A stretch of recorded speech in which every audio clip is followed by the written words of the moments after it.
moment. And Thor, I mean, is a Doug, but he had like the hero's arc in the movie. He got like framed for murder. He did. Right? The hero's journey. It's absolutely amazing. So.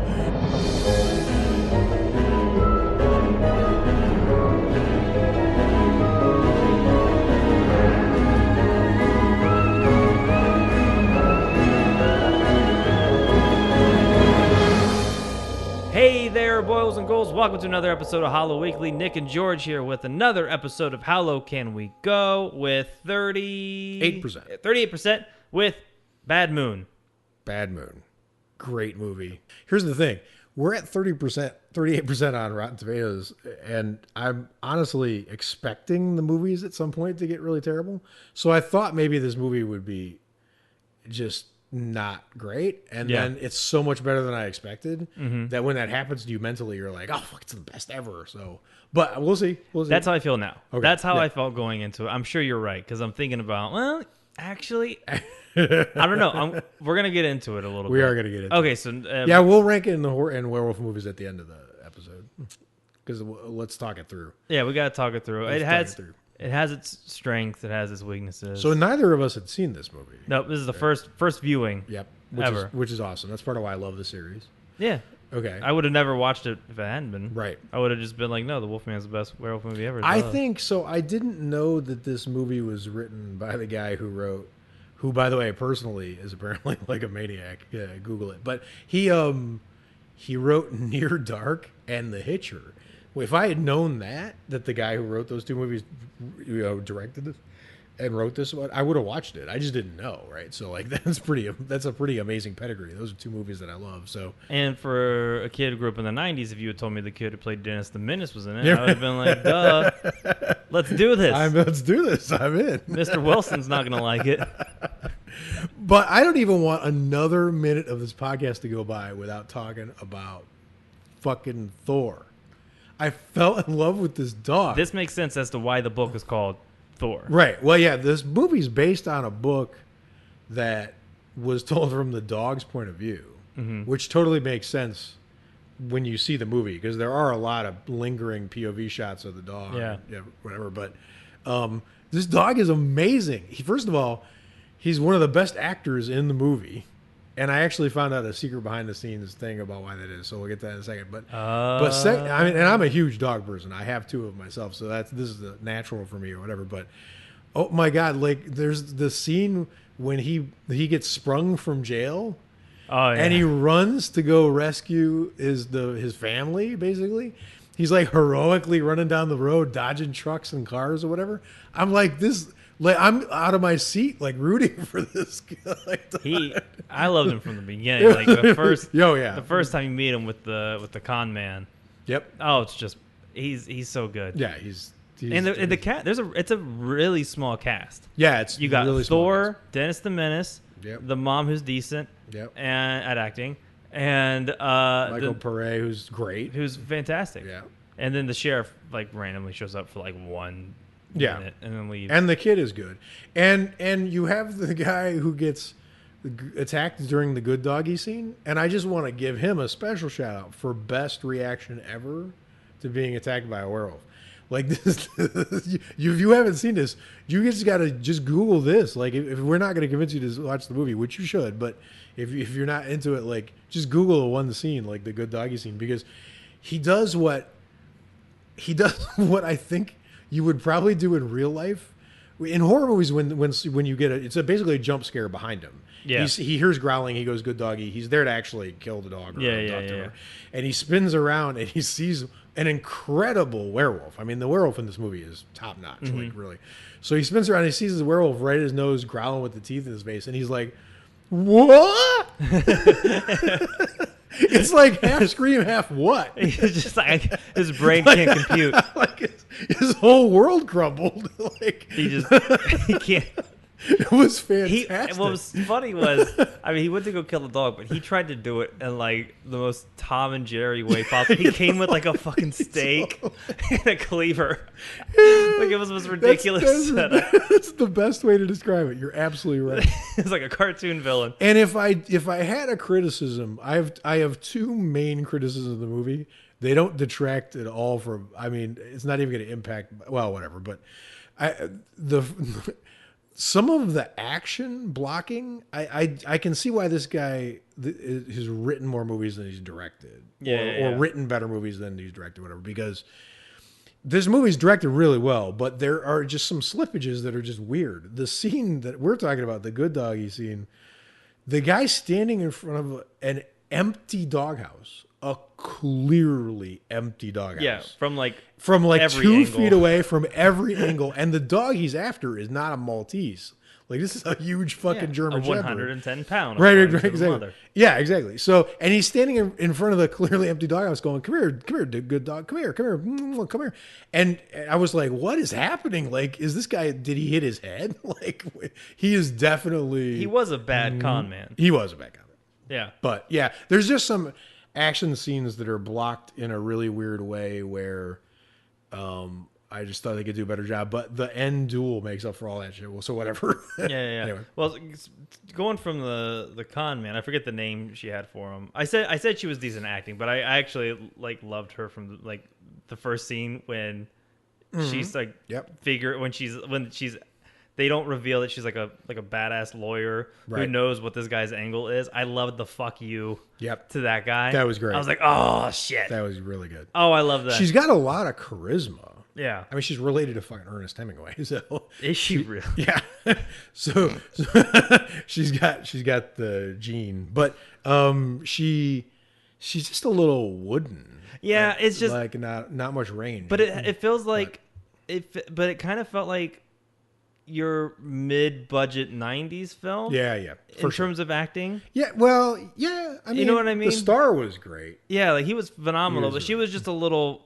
What's his name? Ted, right? I think his name's Ted. Okay, good. I don't know. I'm legit for the viewers. You just watched it. Yeah, I was like 7 minutes left in the film, and George rang the doorbell. Yep.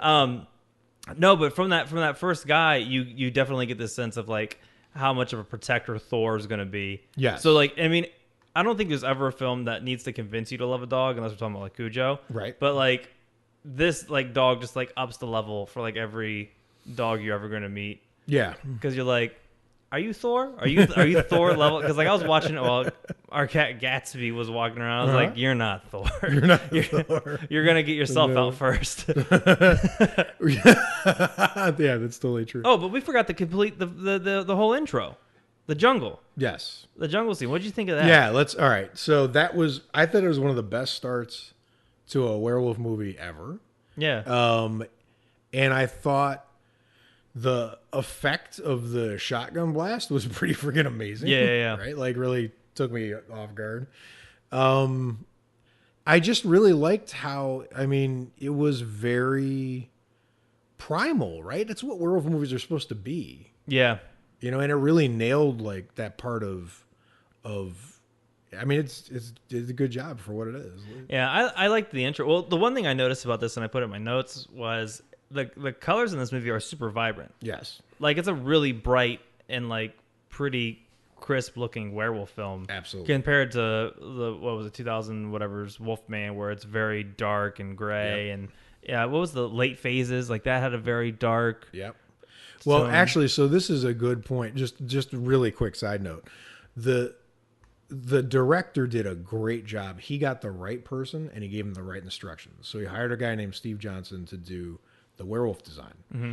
And he told them, and I love the ballsiness of this. He's like, I'm going to shoot this werewolf in broad goddamn daylight. So he's got to look great. I'm not hiding it. I mean, if you turn in bad work, if you give me a shitty design, whatever, it's going to be seen in broad daylight for millions of people because I'm just directing this movie the way I'm directing it. So he literally threw down the gauntlet, being like I'm not using any director's tricks to hide the design, give me a good design. And the guy he hired is the guy who designed Slimer from Ghostbusters, Syl from Species, and friggin' Doc Ock Spider-Man. So this is. I mean, we're dealing with a. This movie is so under the radar, and it's got so much talent in it. It's from end to end. It's pretty incredible. But anyway, there's. He knew he was going to be doing that kind of like color scheme in that thing, and that's why he demanded the werewolf design he did. Well, I think that definitely plays to like what to its strength, and is what makes it stick out as like what I think is probably one of the best, if not like top 3. Well, there's always this weird distinguishment. That's not a word. It is now. There's the weird thing you have to distinguish between best and favorite. I mean, right now this is my favorite werewolf movie besides Wolfen, which arguably isn't a werewolf movie. Right? Well, let me dig into why I think it just jumps. Go for it. I know we go through the film. No, let's do it. I just want to jump into this one because I really like it. For the first, and this is one of its strengths, but I don't think they followed through all the way with, which is why I think it could have been a way better movie. Aside from the shitty werewolf transformation, which apparently they got rid of in the director's cut. Is that what you told me? Yeah, they trimmed a lot of it because it was one of the first attempts to do werewolf by CGI. And Eric Red is a big fan of practical effects. So they just thought it would be cool to try it because it was new at the time. Yeah. And he was not happy with how it came out. Well, someone had to try it. Someone had to be the first. But the thing that stood out to me that I liked the film was the main werewolf guy. It was when the sister went and read the journal, and he had attempts to try to figure out the cure, to figure out how to get rid of it. Yep. And he had and to me, the fact that like, because in other films like they have the issue, but they usually like try to hide it, and then it just, oh my god, I'm the werewolf, I killed some people. Then they go need help. This guy's actively trying to go out and figure out a cure for the werewolf curse. Yeah, and it's part of what powers this movie is that it's a story about a family coming apart. Yeah. It's really well written. Mm-hmm. And because it's a story of a family coming apart, instead of the werewolf, remember how awkward and weird like the father-son relationship in Late Phases was? Right? Yeah. Right? But in this one, this was a family that was really trying, and Marilyn Hemingway's character, she's really trying to be a good sister. Like, she's really trying to... Yeah, she's like a successful lawyer. Yep, she's raising a kid, doesn't need the husband. Yep. He's not even mentioned. They're just like, you're doing it on your own. Yep. So you'll go ahead. But you're right. I totally agree. I think they played that angle really well. It gives the movie heart, and it makes emotional impact, like you care what happens to the character. So yeah, I think it got a little weird when I get why he was so against Thor, because Thor was the only one who could send the wolf like in him. So like when he was becoming like the villain, it wasn't ever towards that's where the ending, that's where I think it kind of falls apart, especially at the end. It goes back and forth really fast. So like he's trying to figure out the cure, he's trying to get help, he thinks the love of his family will help get rid of it. It doesn't. But then it gets really weird because he starts to hate the dog, and then the sister finds out, and he says something like, "You bitch," and I'm like, well, why is he fucking hating her? Like, I thought he was trying to do the whole love thing. Here's what I think. I don't think it fell apart. I think you're just too good a person. I think the guy is really creepy and even sort of an asshole from the start. He's just hiding it. And that side of him got more in the ascendant. And I don't know that he was ever supposed to be a good character, but I think the fact that he was trying to stop it, or he was trying to not give into it, or I think... I mean, you bought it the way she bought it. Yeah. Right? That's why when it happened, I'm like, you're such a meanie. You're a really positive guy. So, but I mean, he had creepy looks and things even before he was heading into villainhood to me. Yeah, it's true. He did. What's funny is I'm saying that, and even one of my notes was even when he lied to his sister's face when she's like, "What happened to your girlfriend?" Or "Where's your girlfriend?" It's like Seattle. That she actually had a really good reaction to that. I don't remember that. Like, she just had this shiver run up her spine. Oh, yeah, okay. And she reacted fucking perfectly. Right. So she wasn't wooden the whole time. She had some flavor in there that was really good. Yeah. Okay. So maybe I was completely wrong. Maybe he was just a creep. Maybe he was just a creep. He was just a creep inside, and I visited the whole time. I don't think you're wrong. I just think that. Well, the journal. So, do you think in the journal part he was being misleading, knowing that the sister would snoop? I don't think so. I don't think it was that calculated. I think he really was trying to stop it. But the thing is, werewolf movies do this a lot. So American Werewolf, remember, his dead friend's trying to convince him to kill himself the whole time, right? So you got to kill yourself to stop yourself. And his system was to tie himself to a tree, which, in my opinion, has holes in that security plan. So I don't know. Either he wasn't trying that hard, or he wasn't really that bright, or whatever. But you remember, there's a scene later where he's holding the handcuffs up when he's turning into the werewolf, and he goes, "I was going to use these on myself," and then he laughs. Like he actually says, "Can you believe that?" Like I don't know that he. I don't think he was ever 100% really trying to stop it. I don't know. It's like part of him sort of liked it. He kind of gave that off a little bit when he looked. He looked sort of like, that was the thing. The werewolf transformation, the CG part sucks because it was very 90s CG, so it didn't like look good.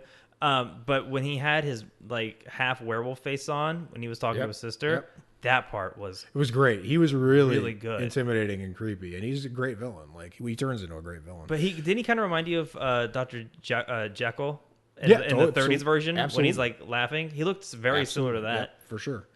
Yeah, for sure. And I thought, but maybe I'm just seeing him as more of a villain because I think everyone looks like a villain next to Thor. So. Yeah. If Thor thinks you're bad, you're bad. That's just the facts of life. So whatever. But it doesn't matter because the relationship between the two is fucking amazing. This movie has the second best use in a werewolf movie of the fact that dogs mark their territory by pissing in it. There's this great moment where Uncle Ted engineers a way to get Thor removed, which I couldn't even look at that scene. Oh my God. So let's talk about that for 1 second. No, but because it's real quick. So he engineers to have him taken away, and then when he gets taken away, he walks over and pees on his doghouse. After Thor peed on his... Because Thor took a piss on his trailer, right? So that was, besides what Jack Nicholson does in Wolf, this was the second best use of that like thing ever. But I loved it. Like it was little like things like that added like it's silly. Yeah, no, but the touches were amazing. Yeah, like right? I loved that little part. But let's talk about Thor getting taken away by the dog pound. God damn it! What isn't that the most heartbreaking? Like even like I'm not a dog owner, but like so like I don't know. I have cats. Like I don't know what the bond between a dog is, but like. God damn, was that one of the saddest scenes I've ever seen in a movie? I didn't even. I wanted to unsee it as soon as I saw it. I was like, I don't want to. Yeah, it was like, golly. It was terrible, right? They were like, because we should tell them if you haven't seen it, they basically double collar him with those animal control sticks with the nooses on the end of them. And they drag him out, and Mariel Hemingway and the kid are the kid's screaming like kid had no idea, and then he sees him being dragged. He sees him being dragged away, whatever. And Thor really works his way back. Yeah, he like drags the two guys. Drags two animals. He's really determined, So, it was terrifying. And I can only forgive the movie for it because it leads to the great jailbreak scene later, which you absolutely need and was an awesome scene. Because Thor figures out how to get out of the jail before the kid does. Yeah. After the kid originally springs him. Kid was a big dum-dum. Kid springs him, but then Thor figures out how to like vault over a car roof to get over the fence to like, and he's out. Then he's like, it's game over. So there were 3 dogs used for Thor in this movie. One was a dog. The Primo is the main dog. That's in almost all the shots. Yeah. There's another dog that's actually a female German Shepherd that had been a movie dog for 10 years. And they used her for all the scenes where they needed Thor to just kind of lay down and chill because the other dog didn't want to do it. But this dog is 10 years old, so it was like, she's like, fine, I'll just lay here. I can do that all day. No problem. But for the final duel scene, they got a freaking Russian border attack dog. So when they filmed that scene, they had to confine the whole camera crew behind safety plastic because the dog was capable of inflicting so much damage that they couldn't have it loose with the cameramen and the crew people at the same time. Right? Oh my God. So there's a shot at the end duel scene where they literally told the dog, they just let it loose. They just wanted to do what it was trained to do. And they left the shot in the movie because the dog takes off and hits the werewolf, and the werewolf goes back like 10 feet. It's the guy in the suit, and he gets pummeled by this dog. Oh my it's God. a real attack. Like there's no, that dog is not messing around. That and it's scares me. spectacular. It's so good. So I just think that's amazing that they just wanted it.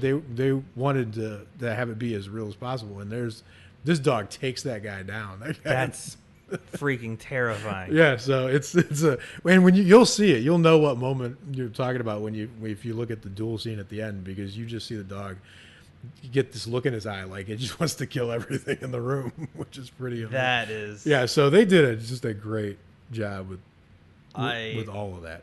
Another small tidbit: Michael Pere said in a great there's a really good behind the scenes stuff on the Scream Factory Blu-ray for this movie. God bless that company; they're amazing. And he said that when they were doing, I don't know what you call it in a video when you're cutting from one face to the other. There's a term for it, whatever. Just cutting back and forth. I don't remember. The cook shop effect or whatever that. I don't know. But when they cut to Thor's face and Michael Pere was standing there, he would eat food in his trailer and then he would blow his breath at the dog when they were shooting dog part of when they were having stare downs and stuff. Yeah. So when you're seeing the dog tilt his head a little or like sniff, and it looks like he's suspicious of like Michael Pere, like he looks like he's suspicious, like he's trying to figure out, are you a villain or not? But he's really trying to figure out, did you have pastrami roast beef or not? That's the cutest behind the scenes. which is friggin', and he was making little noises to him, like he was like, so like they were literally acting together. That's hilarious. Which is pretty amazing. I also like that scene because it reminded me of The Good, Bad, and the Ugly. Totally. It was an old Western like stare down. Absolutely. Like I was sitting there like just like with like whittling on my guitar while watching it, and then I did like little like thing. That is so great. I was like, that is completely on point. The one scene I liked, the kid didn't have a whole lot of acting. He basically did the breakout scene. Yep. But then he did what I also really liked. Was the scene where he was watching Werewolf in London. Yep. Or Werewolf in London. Right. And the uncle comes over and watches it, and I love how they just got real meta about what the rules were for this film. Yep. And he had the line of like, oh, you can only use a silver bullet, and he says like, I bet if you shot him in the face with a shotgun, it'd probably work. That was so good. And then the line of he asked the kids, he's like, how many werewolves do you know? And he goes, none. He goes, well. That sucks. Actually, Ted's trailer, the Airstream model, is supposed to look like a silver bullet itself. That was what the director was trying to go for.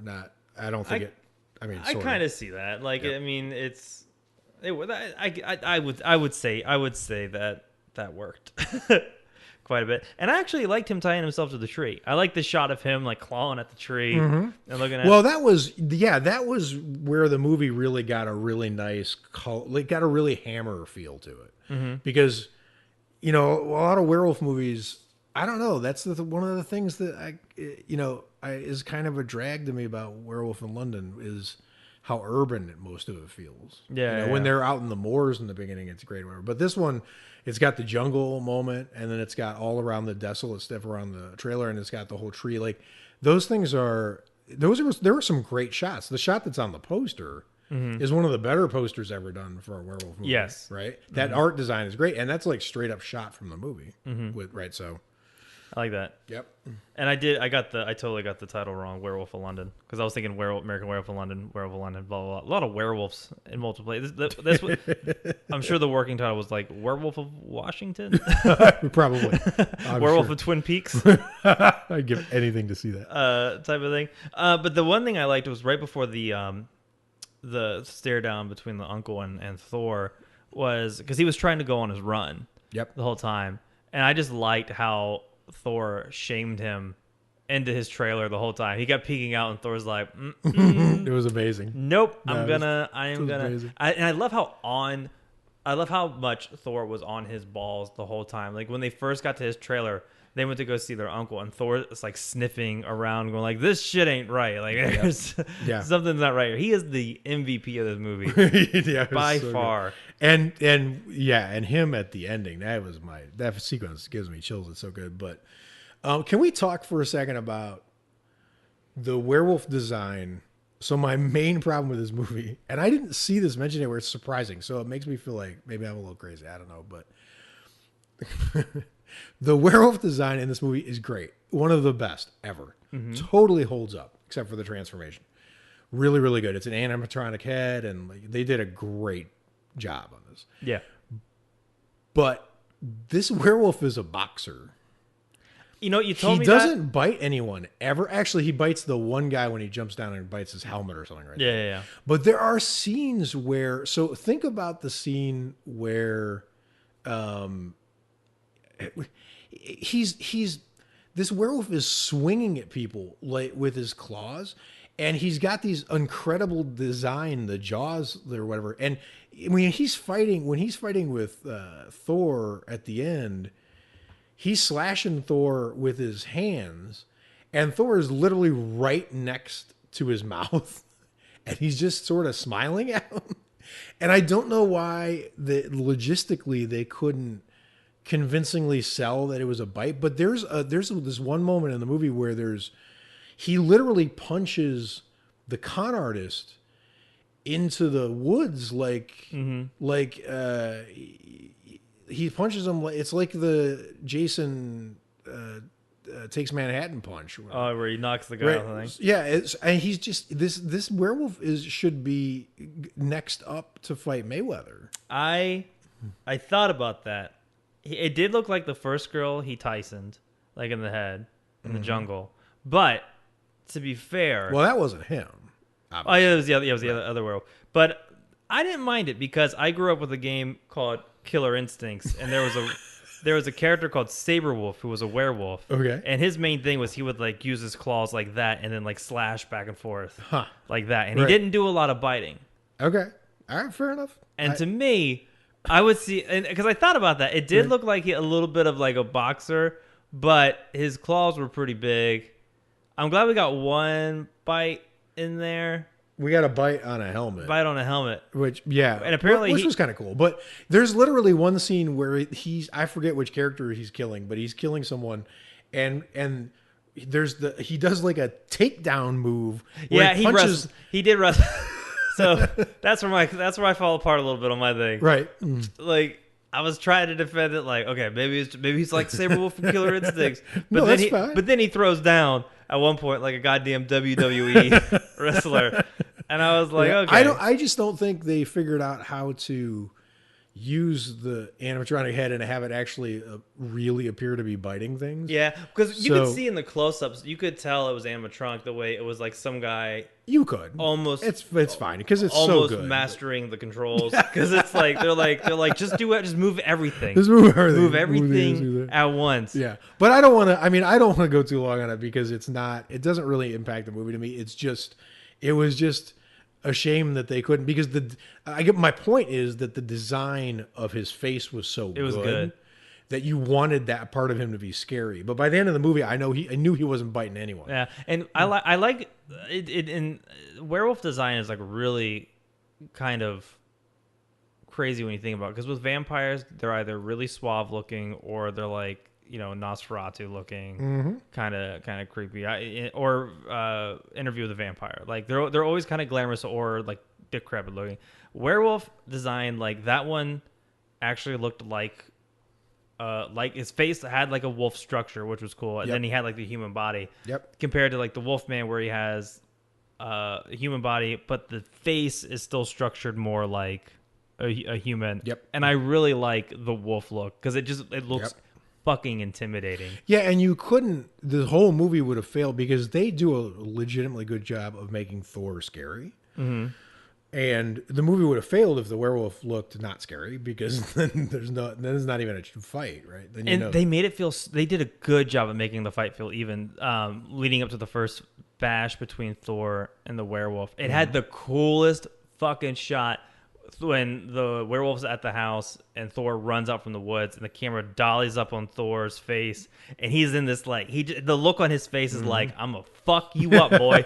And then the shot of the werewolf is so fucking dope because the camera's like dollying in towards the werewolf. Werewolf spins around and gives out that growl, and you're just like, fuck. It's almost kind of like that werewolf meets the Frankenstein poster. You know where they have like those long arms. It's like that, but like with Thor and the Wolfman. Yeah, it was amazing. And then they go to town. Totally amazing. Oh, I love that shot. So good. The werewolf was so good. Yeah, and then you have the climactic fight between them. And one thing we got to give this movie credit for is it's brutal. It's got some fight scenes and kills and gore, and the gore was great, especially for the con man. Yeah, after his Looney Tune like expression and attempt to kill the putty tat. Yep. Yes.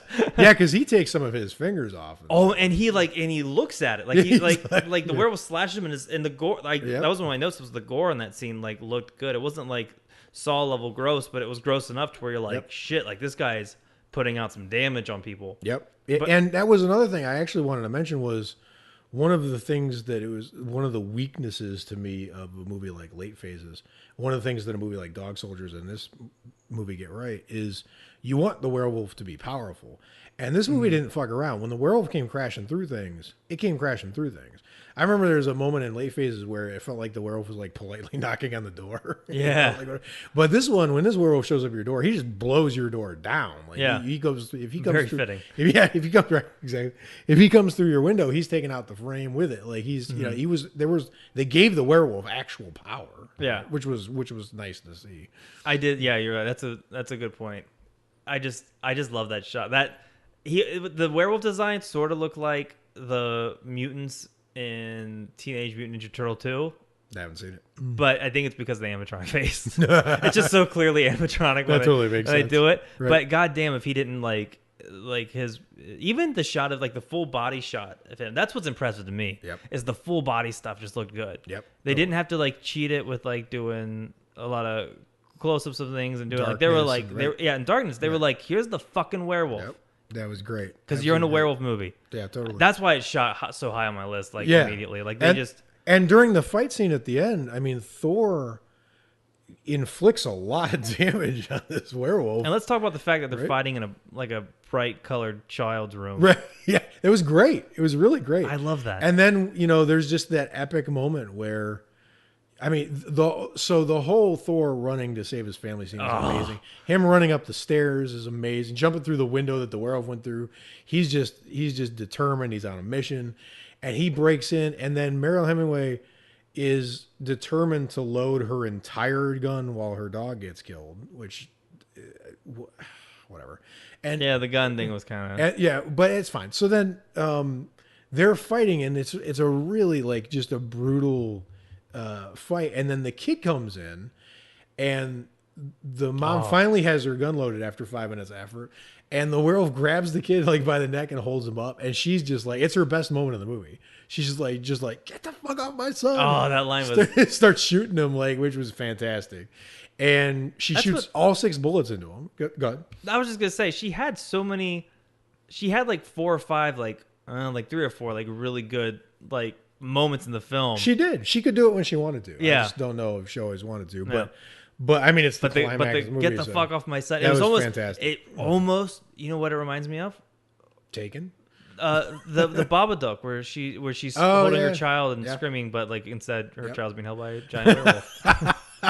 But the mother protection. And then the amazing moment: Thor's laying beaten on the ground. She fires 6 bullets in the werewolf. He's standing right next to the window, 3 stories up, whatever. And then Thor just gets up. And you just know. And he looks at him. And he just charges him and pushes him out the window. He chases him or he hunts him down for like... Now, that scene, that is where this movie went up so high in my estimation. Because that scene with the Sam Raimi camera work and Thor's tracking this guy. And then when you finally find him at the tree... The amount of damage that's been done to him. How come the bullet holes weren't in him? I don't know. That might be a little inconsistent. I'm not sure, but man, it doesn't matter. But it doesn't matter. Actually, I gotta go back and look at it because there's like grooves. Yeah, and she was missing. She wasn't hitting him direct. She did. I know she hit him in the arms a couple times. Oh, you know what? Maybe he did. I don't know. Whatever. But it doesn't matter because it's a werewolf movie. This is the dumbest. But yeah, so. There's the amount of damage that's been done to him, and he just gets tracked down, and the Thor just looks at him. And the amazing thing is that Thor is not mean. No, right? he's just a protector. He's just protecting his family, right? So there's this great moment, and I thought it was more touching than it had right to be, being a fucking werewolf movie. But there's this great moment where he just looks up at the sky and realizes he's just going to change again tonight and just try to kill more people. And he just looks at Thor and he's like, "Do it, finish me." And then Thor finishes him, which is crazy great shot. And that's why, and that brings it back to why I like the actor. He was just like, yeah, he was amazing. He was like, "This is it. This is it." All the other Wolfmen have to get hunted down by constable, whatever. The whole village. Yeah. With the silver bullet, and this guy's like, nah. It just made the villain. The hero was a badass hero. The villain had some sympathetic things about it, and that's what I love. Whenever you can just get a villain that you can like that has some like sympathetic moments. And Thor, I mean, is a dog, but he had like the hero's arc in the movie. He got like framed for murder. He did. Right, the hero's journey. It's absolutely amazing. So, and then there's one pretty good fake out dream jump scare. Yeah. I don't know that I don't like what it hinted at, but whatever.